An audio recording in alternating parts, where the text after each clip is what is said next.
Yan, pwede tayo magtanim ng grafted fruit, ng fruit bearing trees ng kakao, sentol, lansones, rambutan. So marami naman po tayo pwedeng gawin sa property. And aside doon, pwede ka rin dito mag livestock mga ka-farmlet, ano. So marami po tayong pwedeng gawin. Aside sa pagbababuyan, pwede rin tayo mag-alaga ng RTL chicken. Ayan, so tamang-tama po yan. Ayan, ang maganda dito, slate hilly po ito pababa. Ayan. Pero hindi naman siya ganun katarik, ano. So slate lang po yan. Ayan, ang maganda dito, halos puno po yun ng puno ng nyog. Coconut dwarf, ayan. So kababaan pa pero namumunga na. Ayan.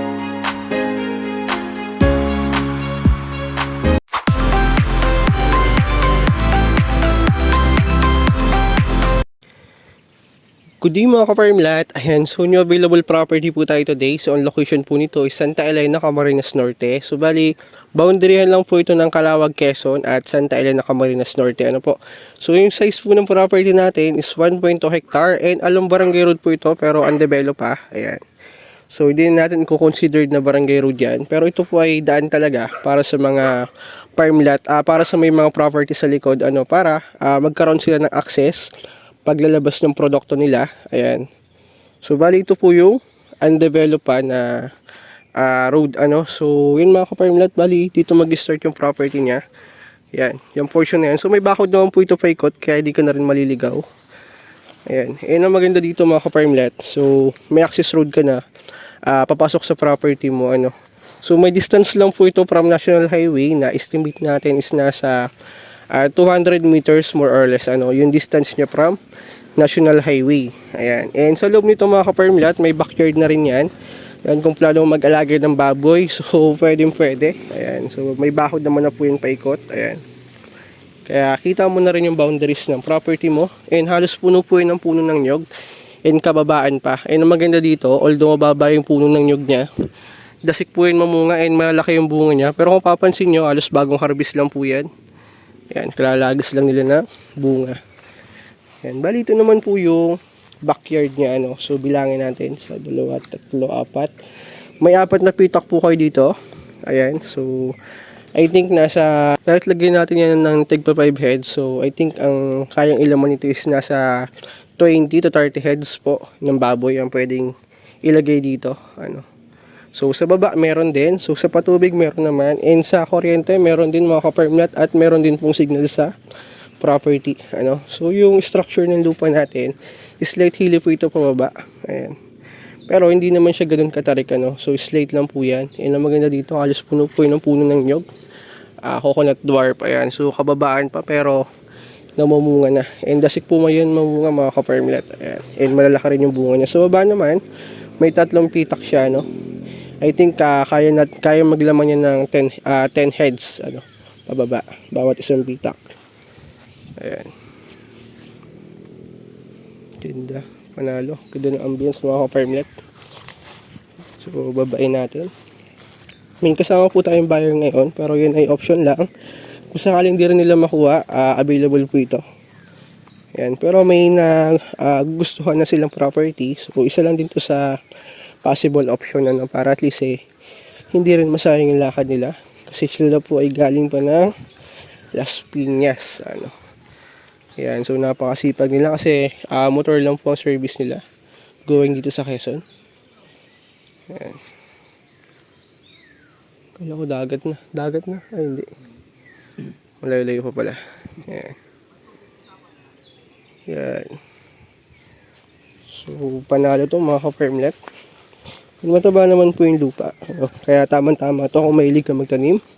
Yan, pwede tayo magtanim ng grafted fruit, ng fruit bearing trees, ano, ng kakao, sentol, lansones, rambutan. So marami naman po tayo pwedeng gawin sa property. And aside doon, pwede ka rin dito mag livestock mga ka-farmlat, ano. So marami pa tayong pwedeng gawin. Aside sa pagbababuyan, pwede rin tayo mag-alaga ng RTL chicken. Ayan, so tamang-tama po yan. Ayan, ang maganda dito, may distance po ito sa bahayan, kaya kung plano mo mag-livestock, panalo po yun mga ka-farmlat. And sa baba naman, may portion siya na pwede mo i-develop na fish pond or rice land, ano. Yan, yung portion na yan. Yan. Yan, ikot natin. Yan, so dyan tayo galing kanina. Structure po ng lupa natin mga ka-farmlat ay slate hilly po ito. And ayan, from Manila, may distance po ito na 6 hours drive from Manila. Ayan, into town proper naman po ng Calawag is may distance po ito na 50 minutes. And to town proper naman ng Santa Elena, so may distance po ito na 30 to 40 minutes. And sa town proper naman po ng Tagkawayan, may distance po ito na nasa around 50 minutes din, ano. So bali gitnaan po ito, Barangay Tabugon. So boundary yan siya ng mga bayan, ano, ng tatlong bayan ng Calawag, Ginyangan at Santa Elena, Camarines Norte. Ayan. So boundary yan po ito. Ano ba ang puno yan, tol? Alin? Yan. Yan ang mumula? Oo, parang fruit bearings yan, di ba? May napansin akong bunga niya eh. Kaya walang bunga eh. Ito, may napansin akong bunga dito eh. Parang bilog. Kaya blueberry. And mga ka-farmlet, baka alam nyo to kung anong puno to. Paki-comment na lang. So yun, ganito yung dahon niya na medyo na mumula. Yan, so pupuntahan po natin yung baba ng property, mga ka-farmlet. Ayan.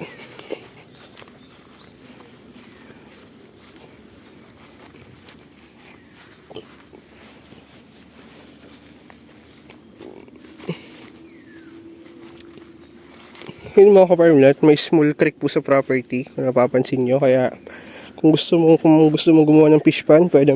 And pwede rin po natin i-develop yun na rice land, mga ka-farmlet, kasi may source naman ng tubig. Sir, anong puno po yan?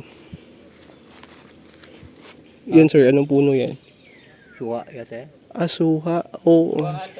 Suha. Alam ni sir, mahilig si sir magtanim eh. Kaya alam ni sir. Ayan, suha. Ayan, so dala pa natin yun, mga ka-farmlet. And pupuntahan natin yung sapa niya. Ayan, so maganda to kasi may sapa, may source ng tubig, mga ka-farmlet. And malapit lang po ito sa National Highway, ano, so hindi ka napapasok ng pagkalayo-layo. May isda pa. Ayan, so bali ito yung creek, mga ka-farmlet, sa loob ng property. May nakita akong isda, kaya tamang-tama po ito kung mahilig ka mag-fish pond. So pwede natin i-develop na fish pond yan. Dahil nga bukal to, hindi naubusan ng tubig, so pwede natin hukayin yung gilid na yan. Ayan, so i-develop na fish pond, pwede po yan. Ayan. So sa ngayon, medyo madumi lang yung tubig niya kasi umulan. Ayan, pero I think kung mainit, maputi po yan. Malinaw. I mean, yan. So kung mainit, possible, malinaw po yung tubig niyan. Dahil umulan, kaya medyo malabo po, ano. Ayan. So, ayan.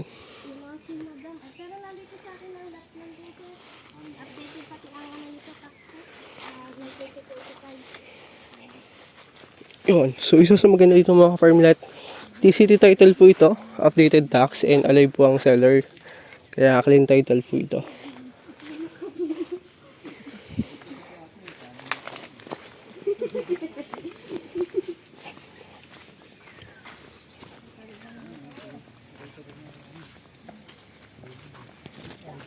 Galing ng tubig. Baka din buhay na bukal. Sa bundok yun, ma'am. Yan, sa ilalim ng bundok, ma'am. Bukal. Pwede yun, ma'am, ano? Fish pond.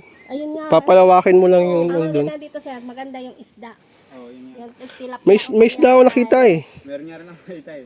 Oo. May pagong pa nga eh. Ibig sabihin, di ba ano, polluted. Alagaan yun, ma'am. Tingin ko sir, malinaw yung tubig na yan. Nagkataong umulan, kaya labo. Mga dwarf itong ano ni ano, binubuo lang daw to ni ma'am. Malaki daw ang nagiging pera niya dito. Hindi ka lugi dito kasi yun yung mga ka-farmlet. So may kawain din po sa loob ng property. And kung plano mo gumawa ng co-bars house, and so pwede natin gamitin yan.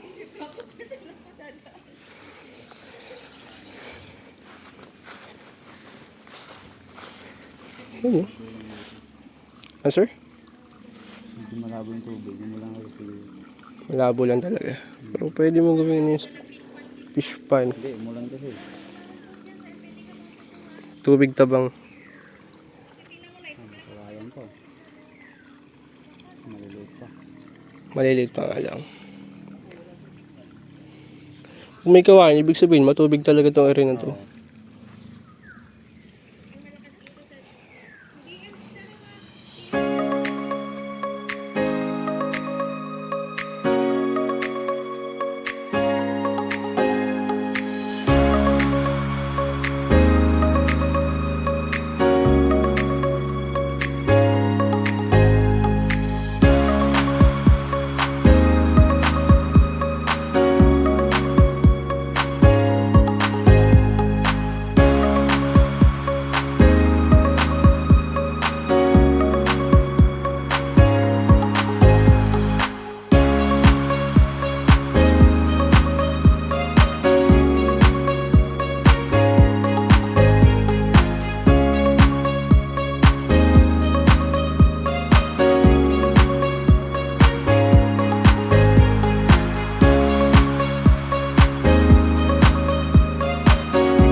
Ang maganda lang sa hili, sir, malawak yung lupa niya compared sa pantay. Oo. Kasi ang sukat niyan, tuwid.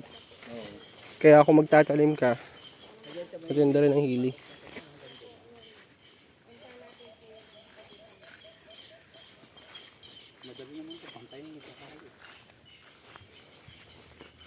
Magandang taniman to.